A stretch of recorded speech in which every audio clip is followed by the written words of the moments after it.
at 6 or 7 feet. If the tribes take responsibility and authority to be able to impose their own ordinances on their own lands, that would take a lot away from the government responsibility.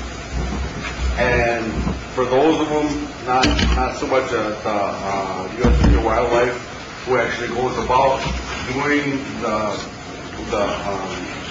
undercover operations and stings and raids and everything else that they've been doing, not from that aspect, but for those that actually do the charging of these infractions. So the U.S. Department of Justice, right now they're okay with that. That's something that they want us to continue to look at, and there has been action made by the Nation legislature to actually start working on an eagle feather ordinance code, and however it is that we're going to implement that. And it could also encompass a lot of other things. So I don't know if we want to talk about some type of something that would be even more so than just the eagle feathers itself. And the reason I'm saying that is that non-eagle feathers also, who have non-eagle feathers. There's a project going on out there right now, a pilot program, where they have non-eagle feather repositories. A repository is the distribution of those non-eagle feathers or the eagle feathers. In the aviary, they actually take care of those, whatever it is that aviary, that facility is specifically geared towards, whether it be eagles, non-eagles, and those both exist today. So one of the things that that's always been a concern of mine. Again, there was a meeting held in Albuquerque last spring, I want to say, regarding these non-eagle feathers. The pilot program that started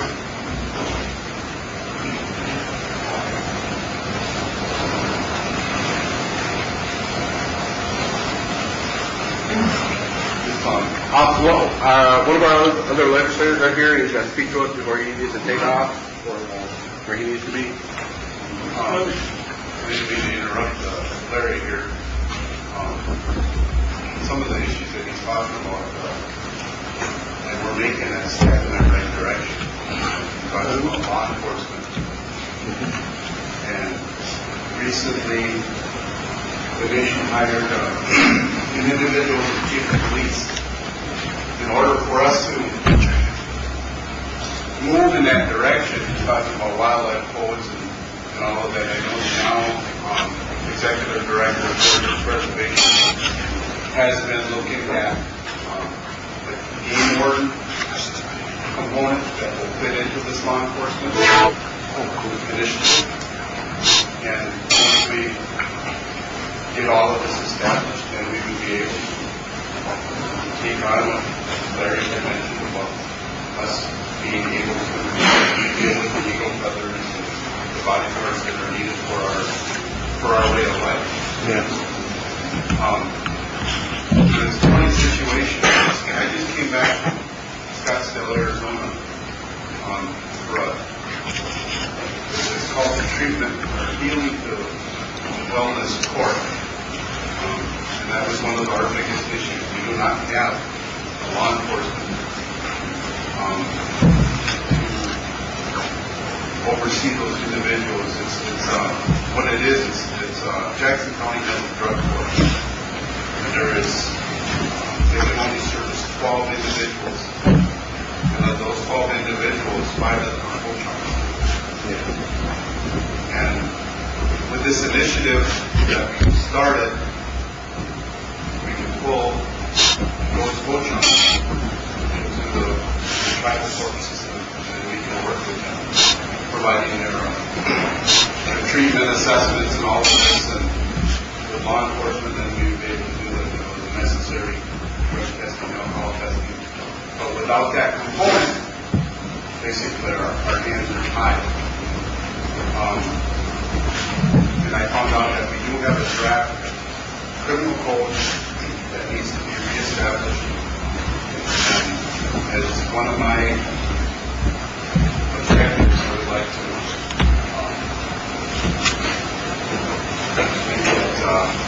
what's the word I'm looking for? Reestablish that code. And we're in such a unique situation, as mentioned before. We're in how many counties throughout the state is passed? 13, 20, you know, I don't know what it is. That's something that we would have to work through. And on the side note that, was that in February? Police did this in February, where Rep. Walker was looking for a person to take his spot in this initiative, this Feather initiative, and it was voted on. They nominated me to work with Representative Walker for his remaining term, and I then step up to the plate and take over where he's a thought. I see right now that I have a lot of information that I need to get caught up on. I'd like to stay here for the remainder of this meeting. However, as you all are aware, this is district meeting week. Yep. Whoever has their meeting this evening. So I just wanted to give a few minutes to let you know what my initiative was. Well, is there any other questions you have before I leave? Attempt to answer them. If not, thank you for your time. Thank you for the meeting. As you know, I'm very patient. And one of the biggest things that he's been doing is start creating awareness. As soon as these councils more in the application, we've gone with them to listen to what other people are talking about. And in other instances, Dan was representing out there, she got to say a few words to a lot of the tribes. And I would just hope that we can do that and step in to take over that. You know, we could be well informed that if there's some part of the council is playing it, we can follow. You mentioned the Rep. Walker that I got this special my background is natural resources. The other level there show my interest for natural resources, which is heritage preservation. And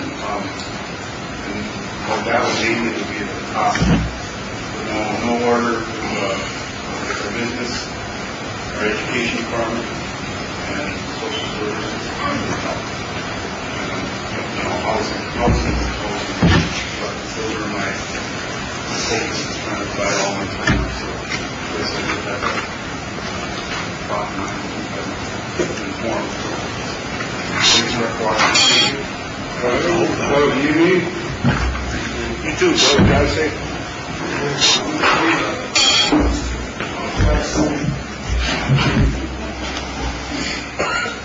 Anything before you leave? I want to say a little bit Oh. before I leave. And thank you for the wonderful snack. I think I hear probably stuff from Mexico and I know. But, you know, this issue here, like I say, it's going on for a while.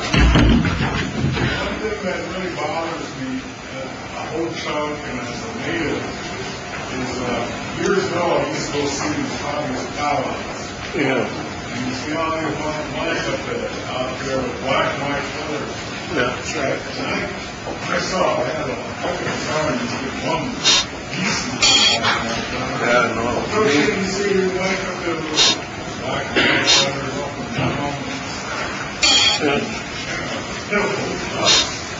When you sit there and remember this law is so lopsided, heaven was great for us, but for the planet, it seems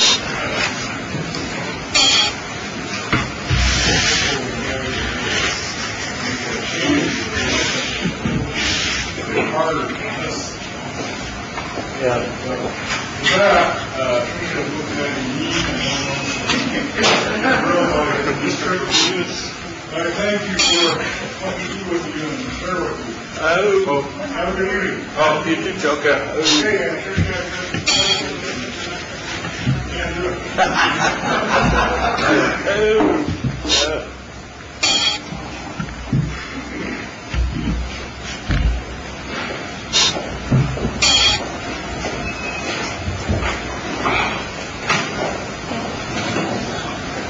Okay, what were you saying?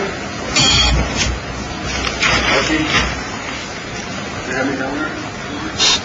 You're talking about repositories? Oh, non-eagle feathers. Non-eagle feather repositories.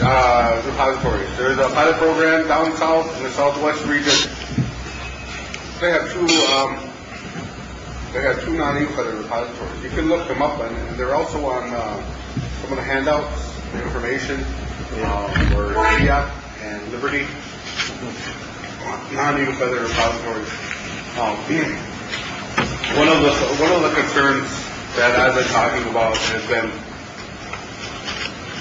once you start looking at different acts like the Microcontroveries Treaty Act and things like that, and the mentality that the U.S. Fish and Wildlife Service has right now in regards to eagle feathers and taking that extremist, attitude, that extremist interpretation of that of existing law. How much farther back are those non-eagle feathers? It doesn't, one of the in that program that they have, and again, they swore up and down the things I was asking them that those things weren't going to happen, but one of them is tribal, and then one is a private foundation. So, if a tribal, I didn't have a problem with that, but when you start getting private foundations involved in that, Liberty Wildlife one, it doesn't take much but a little flexing of the U.S. Fish and Wildlife Authority and being able to get information on those that have applications. And the application process for the non-eagle feather is about this much different than the eagle feather application. Very little difference. They actually templated their application on the eagle feather. And so I continued to ask them, what is it? What would it take? I said, is Fish and Wildlife Service actually looking at combining the eagle feather and non-eagle feather into the same thing and implementing those laws across the board for any kind of feathers that are out there? And they said, we are not looking at that right now. So if I say it a little bit slower, we are not looking at that right now. That doesn't necessarily mean that in the future that they're going to be, they could bring that up again somewhere along the way. They speak really well politically. There aren't a whole lot of definite concrete answers that we get from them, with the exception of, if you do have an eagle feather, does not have a piece of paper to go along with it, it is considered legal. And that continues to be stated 2, 3, 4 times at the meetings that we go to. And so whenever the opportunity arises to speak on behalf of the eagle feather, I also talk about the non-eagle feathers as well. Because it wouldn't take anything but some type of authoritative memo from the U.S. Fish and Wildlife Service to put the non-eagle feathers in there in the same boat as those eagle feathers today. So just something to take into consideration. We are always out there, and we continue to talk about that. And once we start talking about other issues that combine with the eagle feather issue, then that's where those other ones, animal body parts, question on animal body parts and how and the use. So when you start combining all these, then it's a wildlife issue. Yeah. When you start putting three of those issues together. So a lot of places, if you look on other sites from other tribes, there's actually email that I had referencing different wildlife ordinances and codes throughout the country. But none of them are, I guess,